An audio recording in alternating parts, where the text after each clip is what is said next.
Good afternoon, everyone. Welcome to Bates Botanical Boot Camp. My name's Adam Chapman, General Manager here at Bates Nursery. I'm going to be talking to you today about a much deliberated topic through the ages, how to keep deer out of your garden. And the first thing that I will say is, unless you have a 10-foot fence around your property, it is impossible to keep them completely out. So, with that in mind, the different tactics that you can take, two specifically, are planting quote-unquote deer-resistant plants, which I think actually a purely deer-resistant plant only exists in fairyland. I don't think it actually exists. But there are some that they tend not to gravitate towards. So I will go over some of those with you. Also, I will be going over repellents. There are some on the market that have varying degrees of success, and also some home repellents, some things you might have lying around the house you can use to try to get them to stay away from your yard and go into your neighbor's yard. What I'm going to do first is show you a couple of plants that I like to call deer candy. And if they're in your yard, no matter what you do, unless you put up the aforementioned fence, they will come and get them. So I have them off camera here, so give me just a second. The first one is pansies and violas. They cannot resist these, particularly if they are away from the house in a bed. If they're near the house in containers and whatnot, they'll probably leave them alone, because there's going to be a lot of activity, particularly around your front door or your back door. And so the scent of humans will be pretty strong there as well. So that will tend to keep them away, although that's not 100% either. But if these are in a bed away from the house, it is a guarantee that if there are deer in your area, they will eat them.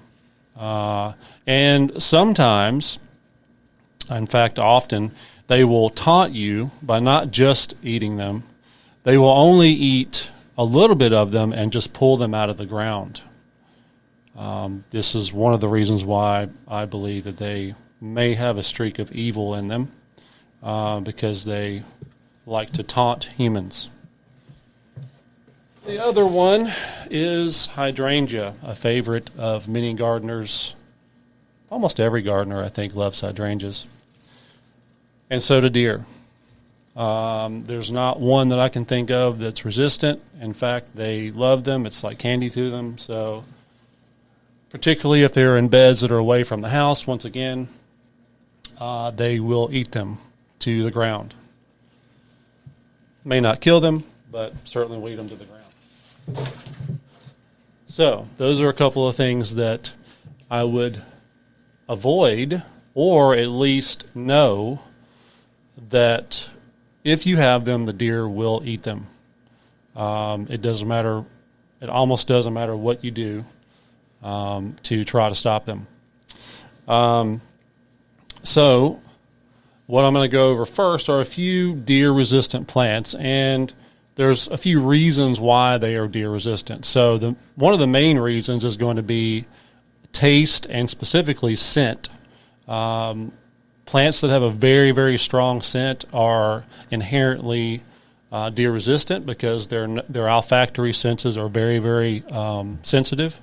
And so it's almost painful for them, or is painful for them, to eat or smell some of these things.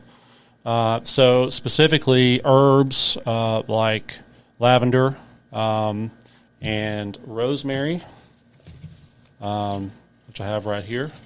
Those are naturally deer resistant because of the oils they produce and the smell that they produce. So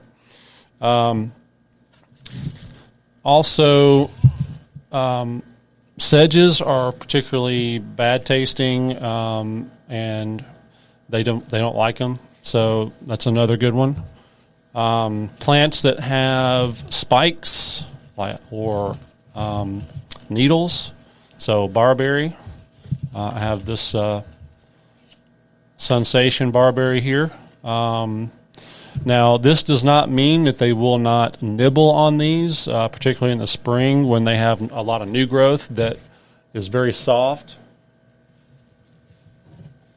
And so the needles have not formed their hardness yet. So this is another one called Golden Ruby.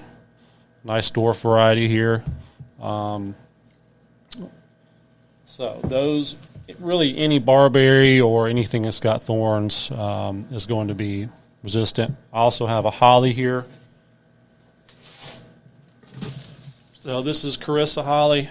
This is a Chinese holly. Particularly the big-leafed, glossy-leafed, thick-leafed hollies like the Chinese hollies, Carissa, Burford, Needlepoint.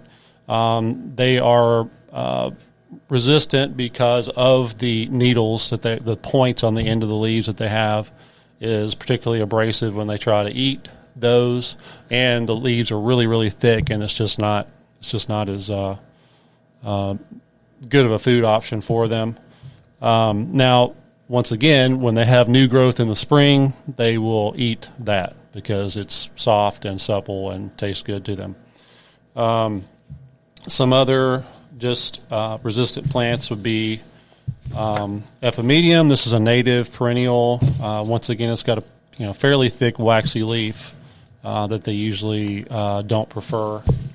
Along with most hardy ferns, this happens to be autumn fern, but also Dixie wood fern is another good one, tassel fern, those kinds of hardy ferns. So now what I want to go over now are some ways to repel deer. So I'll go over the products that I've got here first. There's two different repellents, and both of them use chemicals that are betting on being able to, harm their olfactory senses to such a degree that they will just leave whatever plants alone that you spray this on. So the first one, this one's just called Go Away Deer Repellent. This is mostly capsaicins, which is found in peppers primarily, concentrated capsaicins. So this will be very painful for them. And there's also liquid fence, which is probably one of the older products. And this is mainly made up of spoiled egg whites and sulfur, things like that. So very, very stinky and very painful to their olfactory senses. So now one thing to keep in mind with these, there's two different forms. For one, there's a liquid form and there's a granular form. So this is the granular form here. So we carry both of these forms.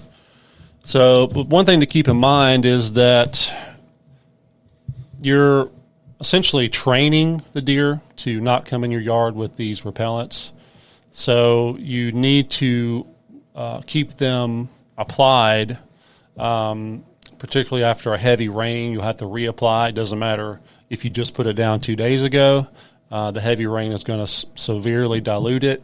And so if the deer comes by your yard again and the smell is not there, he's going to come into your yard. So you want to make sure that you, and even if it doesn't rain, you need to probably do it at least every 2 weeks, maybe even every 10 days. So, but happily, once you get the deer used to getting this painful smell in your yard, they will tend to shy away from your yard in general after a certain amount of time. So but you'll still have to do it every year. I mean, it's just something you'll have to do during, particularly when your plants are either coming out of dormancy in the spring and it's got all this nice, tasty, supple new growth, or just even throughout the summer and early fall. So now some things you can do that may be lying around your house or at the hardware store. So one of the things that we get asked a lot is, how do I keep deer out of my trees, particularly fruit trees, when you put them out, are very small and vulnerable to deer rubbing their antlers on them, or just rubbing up against them and pushing them out of the ground and scarring the bark to such a degree that it kills the plant. So what you want to do there, what I've found, I mean, you can use the corrugated pipe to put around the trunk, but the problem with that is it doesn't really protect the tree from just being pushed over. So the best thing to do is to get some wire fencing and create essentially a round bubble around the tree. Now you want to make it far enough out where the deer can't reach their head over and stretch out to get the stems and foliage, and you want to have it close enough in so they can't just jump over in and start eating. So generally probably about a 2 or 3 foot circle around the tree is good enough to keep them from eating the tree, so, and rubbing up against it. So and that could be for any tree, not just fruit trees, but any new tree that you've put out, or any tree that you want to protect in general from them rubbing up against it. So now some other things you might have lying around the house just to repel them.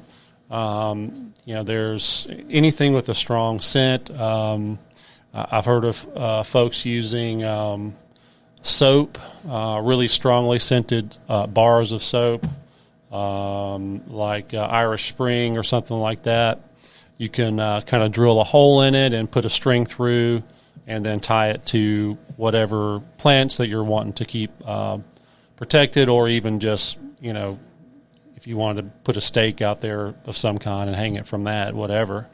So that has worked. I've had, of course, this is all, from secondhand, but I've had people tell me it does work and have people tell me it doesn't work. So maybe it just depends on which deer you're dealing with and where you're at. So also, because, I'm sure there's other sources of capsaicin, not just with this deer away stuff. So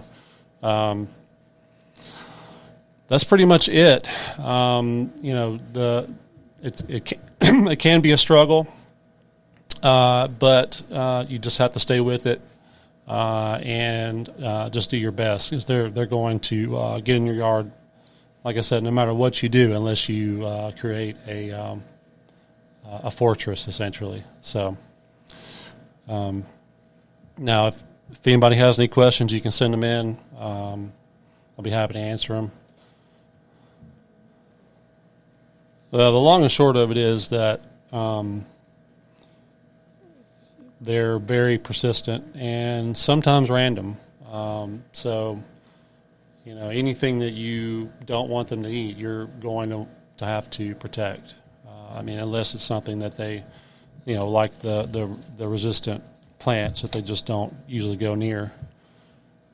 I've also heard of, if you have an outside dog or, whatever, that will tend to keep deer out of the yard too. So, I think there's also predator urine you can buy. I don't think we carry that, but you might check Amazon or something like that. It's basically it's synthesized coyote urine or wolf urine, and I've heard that has some degree of success too. So yeah, it depending on where you live. So I have anecdotal stories from people that live near Radnor Lake and Percy Warner Park and places like that, where the deer essentially roam with impunity, and they're used to humans, so they, just our natural scent and our just being around the house doesn't faze them because they're so used to our presence. So, with that, it's definitely going to take probably a combination of using resistant plants and also using the repellents. So, all right. Well, thanks for watching. Hopefully you'll get something out of this and be able to keep at least a few deer out of your yard. I don't think anybody's been 100% successful with that. But it doesn't mean you shouldn't try. So, thank you.